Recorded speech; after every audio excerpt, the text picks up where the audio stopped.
ये तुम्हारा पीला हो गया।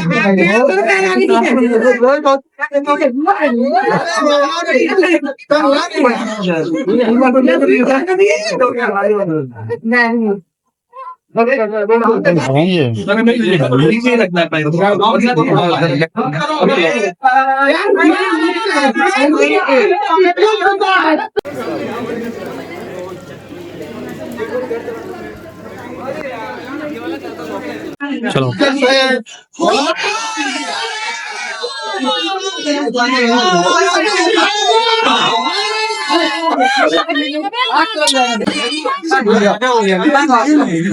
वीडियो बनाया।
कार्बन डाइऑक्साइड उन्हीं एक होता है multipurpose dry chemical solver. Multipurpose इसलिए क्योंकि है ना हर किसी भी तरह की आग पे अगर आप इसको चलाओगे ये आग बुला देगा, A B C तीन तरह की आग बुलाएगा। उसमें हम फिर इसे अप्लाई करने का तरीका कैसे हम इसको चलाएंगे, हमें तो देखना आग छोटे से बड़ी होगी, ऐसे तो यदि सारी बिल्डिंग लग जाएगी, कभी कोई छोटी लगी और आपने उसका ध्यान नहीं दिया, हमारी लापरवाही की वजह से धीरे धीरे फैलेगी। तो अगर जैसे छोटी आग लगी, छोटी आग के लिए फायर एक्सटिंग्विशर रखे गए हैं बिल्डिंगों में बनाए हुए उसके डिजाइन में, ताकि छोटी आग हो उसे हम साथ के साथ बुझा दें, बड़ा अच्छा। तो हमें उसका चलाने का तरीका पता होना चाहिए, उसमें हमें क्या क्या चीजें देखनी है ये सब हमें पता होना चाहिए। तो इसमें आप देखो इसमें प्रेशर गेज लगा हुआ है, इसमें दो कलर है, रेड ग्रीन और रेड। थोड़ा थोड़ा सामने सबको देखिए उनका तीनों का एक मतलब है। अगर ये पहले रेड पे है, इसका ये गेज की सुई जो है अगर वो पहले रेड पे है तो इसका मतलब है प्रेशर डाउन हो गया इसका, है तो रख के रखेगा। इसका टाइम होता है रिफिलिंग का 3 साल, हम इसे यूज करें या ना करें 3 साल में रिफिल होना ही होना है। इसकी हाइड्रोलिक प्रेशर टेस्टिंग और रिफिलिंग 3 साल में मैंडेटरी है, उसके बाद ये चलने का नहीं, ठीक है। उसके बाद एक है ग्रीन, ग्रीन से सब समझते हैं हेल्दी, ग्रीन का मतलब होता है हेल्दी। अगर ग्रीन पे सुनिए तो मतलब ये एक्सटिंग्विशर है दूसरे लाल पे है, ग्रीन के बाद जो लाल है उसका मतलब है जैसे हमने डायरेक्ट सनलाइट में रख दिया, ये कोई हमारी मशीन लगी हुई थी उसमें टेम्परेचर ज़्यादा था, उसके संपर्क में आ गए तो इसका है ना जो टेम्परेचर है बढ़ जाता है, ओवर हीट हो जाता है एक तरह से। उस कंडीशन में हमें चलाना चाहिए, हमें सुई ग्रीन पे है तो हम इसको चलाएंगे, अदरवाइज नहीं चलाएंगे। पहले पे तो ये चलने का नहीं प्रेशर डाउन, क्योंकि ये रिफिल होके आ चुका है, अगर नया होता तो लगी होती। इसमें आपने देखा हो मक्खी जो आती है वो है ना मिट्टी भर देती है, जब ये लोहे का फट सकता है तो ये तो प्लास्टिक ही है तो ये भी फट सकता है, उसमें हमारा नुकसान कुछ नहीं। हम अगर ये फट गया ब्लॉकेज हो गया तो हमारी आँख नाक में पाउडर चला जाए, उसमें हमारा नुकसान। के बाद ये सेकंडों का काम है गेज देखना और ये देखना कि यहाँ से ब्लॉकेज नहीं। फिर हम इसमें पास मेथड अप्लाई करेंगे, किसी भी एक्सटिंग्विशर को चलाने के लिए पास मेथड होता है जो एनपीसी ने डिजाइन किया। उसमें क्या है PASS, P से पुल द सेफ्टी पिन। ये जो सेफ्टी पिन है ना देखो, इसको सेफ्टी पिन बोलते हैं, ठीक है। ये जो इसमें सील लगी हुई है छोटी सी, इसको पकड़ो और इसे घुमा दो, बहुत ही हल्की वायर होती है इसमें, टूट जाएगी। उसके बाद इसे निकाल दो, ठीक है। फिर ए से होता है aim at the base of fire, वो बहुत जरूरी चीज है पास मेथड में। क्यों? सपोज करो इस फायर एक्सटिंग्विशर में आग लगी और इसकी फ्लेम यहाँ तक लपट जो भी है वो यहाँ तक चलेगी, अगर वो लपटों में मैं शाम तक भी फायर एक्सटिंग्विशर चलाऊंगा ना वो बंद नहीं होगी। क्यों? क्योंकि जैसे ही वो पाउडर गिरेगा फ्लेम कम हो जाएंगी लपट, जैसे ही पाउडर गिरना बंद वो फिर से जल जाएगी, क्योंकि हम जो ईंधन है जिस फ्यूल में आग लगी हुई है उसको कवर नहीं करते। तो इसलिए हमें ध्यान रखना है, हमेशा बेस उसको मानना है जो भी ईंधन है, फ्यूल है जो भी ईंधन है हमारा एक्सटिंग्विशर, इसमें आग लगी हुई है। पहले एस का मतलब है PASS में स्क्वीज द लीवर, स्क्वीज का मतलब होता है दबाना, इसको बोलते हैं लीवर, इसको दबाना। दूसरे इसका मतलब होता है sweep side by side, sweep से स्वीपर याद रखना, जैसे स्वीपर झाड़ू लगाता है ना, तो हमें उसे कवर करना है, जो भी ईंधन है हमारा फ्यूल है उसको है ना पूरी तरह से कवर करना है ताकि हमारी आग बुझ जाए। उसमें है ना, दोबारा से सुनो, 20 सेकंडों का काम है ये प्रेशर गेज देखना और ये फ्लेक्सिबल होल देखना। इसको देखने के बाद हम 5 मिनट अप्लाई करेंगे। पुल द सेफ्टी पिन, ये सील पकड़ो यहाँ से, इसे हल्का सा घुमाओ, ये तुरंत टूट जाएगी, निकल गया। उसके बाद जो भी हमारा ईंधन है, फ्यूल है, उसका है ना आधार जो बेस है वो देखना है हमें, कहाँ है, किसमें किस चीज़ में आग लगी हुई है। उसके बाद इसको दबाना है लीवर को।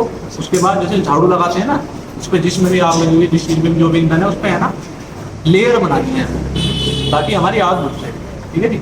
अब है ना, अभी हम प्रैक्टिकल करके दिखाएंगे आपको। एक कंटेनर में हम आग जला के हो जाए तो इंसान के नाते वो बहुत गलत चीज़ है, क्योंकि उससे है ना पता नहीं कितना बड़ा हादसा हो जाए, वो है ना आग में रियलाइज हो। और आज हम यहाँ पे फायर एंड सेफ्टी ट्रेनिंग के लिए इकट्ठा होते हैं।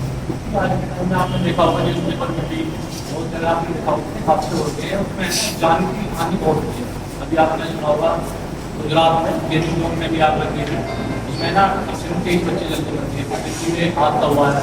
हमारे पड़ोस में हॉस्पिटल आता है, हॉस्पिटल उसमें आग लगी थी, सरकारी हॉस्पिटल है मेरठ में, उसमें लगी थी। अभी वो है ना कहीं हमारी लापरवाही की वजह से होती है, कुछ हम गलती करते रहे हैं।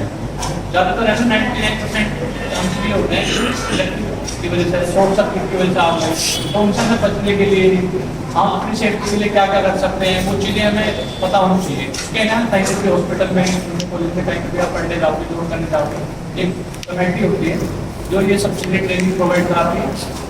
और हमें ट्रेनिंग हमें कभी भी अवॉइड नहीं करनी, ये देनी चाहिए अपनी सेफ्टी के लिए। तो इंसानियत के नाते अगर हम किसी की हेल्प कर सके तो वो भी होना चाहिए, कि भाई मैं बच्चे दूसरे का मुझे क्या देना देता है, ऐसा नहीं करना चाहिए। उसके लिए हमें ये पता होना चाहिए भाई इमरजेंसी कौन कौन सी होती है, उसमें हमें क्या करना चाहिए, क्या नहीं करना चाहिए। हमारी 4 तरह की इमरजेंसी होती है। सबसे पहले अर्थक्वेक, भूकंप जो होती है, दूसरी है बाढ़, फ्लड, तीसरी है बॉम्ब, चौथी है फायर। सबसे इम्पोर्टेंट है फायर। गर्मियों में इंसिडेंट होने के चांसेस ज़्यादा रहते हैं, इसलिए हमें गर्मियों में ज़्यादा सतर्क रहने की आवश्यकता है, ज़्यादा होना चाहिए। तो उसमें हमें क्या क्या करना है, क्या क्या चीज़ें होनी चाहिए, क्या क्या हमें नहीं करना है, उसके लिए आपको ट्रेनिंग लेनी पड़ेगी, तभी आपको पता लगेगा।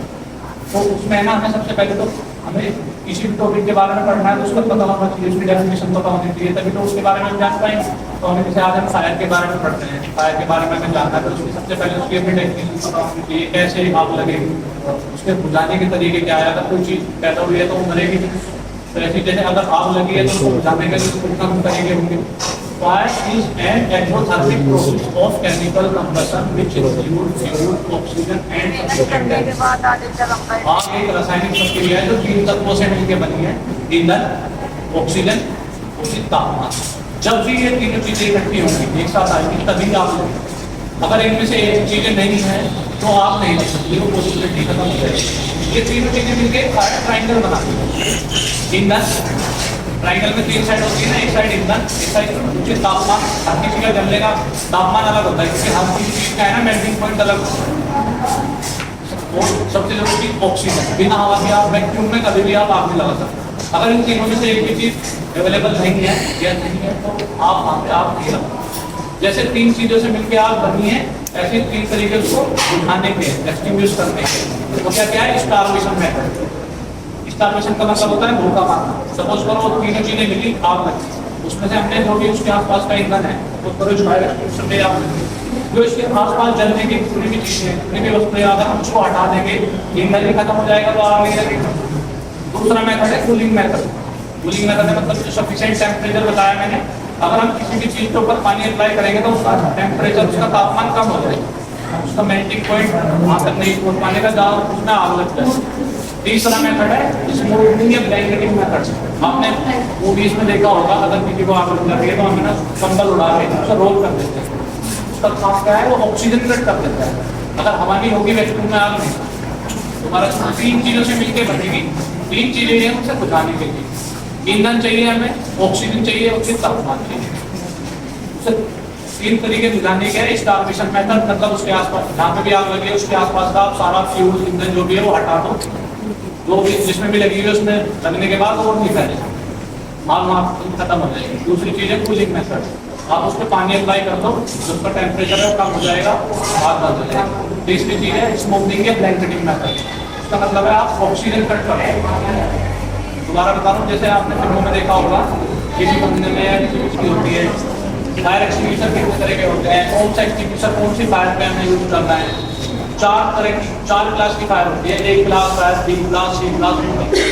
एक क्लास में जितनी भी हमारी सॉलिड चीजें हैं, टेबल, चेयर, गत्ता, लकड़ी, कागज, जितनी भी सॉलिड चीजें हैं वो सब एक क्लास के अंदर काउंट होती है। लिक्विड फायर बोलते हैं। तरल पदार्थ जितने भी हैं, पेट्रोल, डीजल, जितनी भी बहने वाली चीजें हैं, केरोसिन। सी क्लास में जितनी भी हमारी गैसेस हैं, एलपीजी, एलपीजी, सीएनजी, सारी बहुत सारी गैसेस होती हैं जिसमें। डी क्लास होती है वेंटिलेशन, इसमें जो होल्स पाता है जो होते हैं जहाँ पे हम ब्रेक करके चीजें बनाते हैं, मेल्ट करके आयरन मेल्ट करके मेल्ट करके जो स्ट्रक्चर दिया जाता है उसको बोलते हैं डी क्लास। ऐसे हमारे एक्सटिंग्विशर के भी टाइप होते हैं, A type, water type, fire extinguisher.